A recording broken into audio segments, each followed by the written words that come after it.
जय श्री राधे। वैशाख महात्म्य 10वां अध्याय।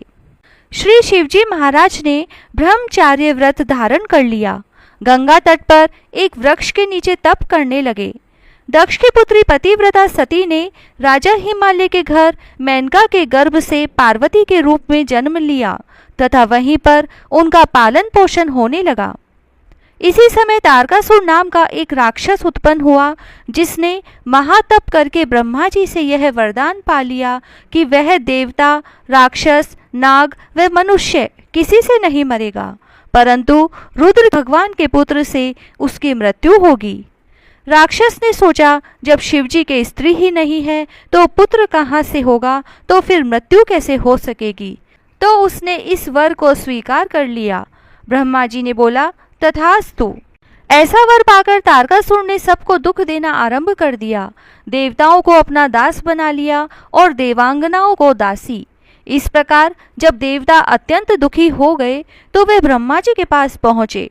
ब्रह्मा जी ने उनके दुख को सुनकर कहा कि वर देते समय हमने उस राक्षस को कहा था कि उसकी मृत्यु शिव के पुत्र के हाथ से है, अतः सिवाय रुद्र के पुत्र के उसकी मृत्यु और किसी उपाय से न होगी। शिवजी की स्त्री सती ने दक्ष के यज्ञ में अपने प्राण त्याग दिए थे।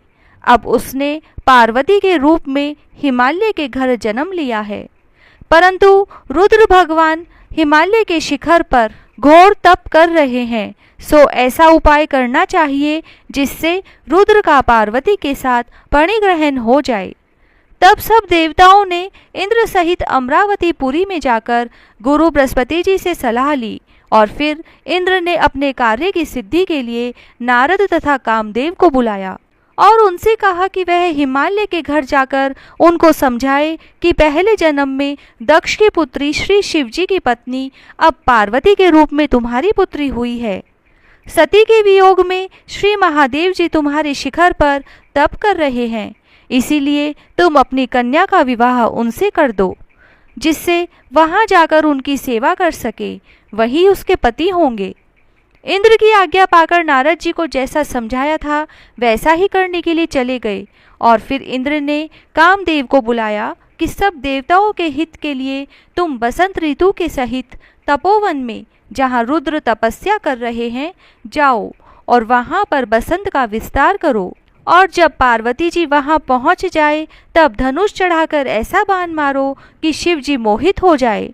उनका संगम होने पर सब कार्य अवश्य पूरे हो जाएंगे। कामदेव ने ऐसी आज्ञा पाकर अपनी रति को साथ लेकर तपोवन में बसंत ऋतु का प्रसार किया। एक समय श्री महादेव जी के पास उनकी सेवा करने के लिए पार्वती जी बैठी हुई थी कि तभी कामदेव ने पीछे की तरफ से वृक्ष की ओट में होकर शिव को बाण मारा तो शिवजी का मन चलायमान हो गया। कामदेव दूसरा बाण चलाने ही वाले थे कि शिव को यह विचार उत्पन्न हुआ कि उनके मन का चंचल होने का क्या कारण है, और जब उन्होंने चारों तरफ देखा तो कामदेव दिखाई दिया। क्रोध से अपने मस्तक से तीसरा नेत्र खोला तो उसमें से ऐसी अग्नि उत्पन्न हुई जिससे सारा संसार भयभीत हो गया और उस अग्नि से धनुष सहित कामदेव भस्म हो गया। बसंत और रति भी भयभीत होकर भाग गए तथा पार्वती जी भी एक और डरकर दूर जा खड़ी हुई। तब स्त्री की निकटता दूर करने के लिए महादेव जी भी अंतर्ध्यान हो गए।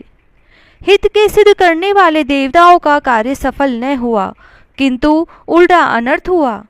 जो कोई साधुओं से दुष्टता करता है उसके साथ ऐसा ही होता है।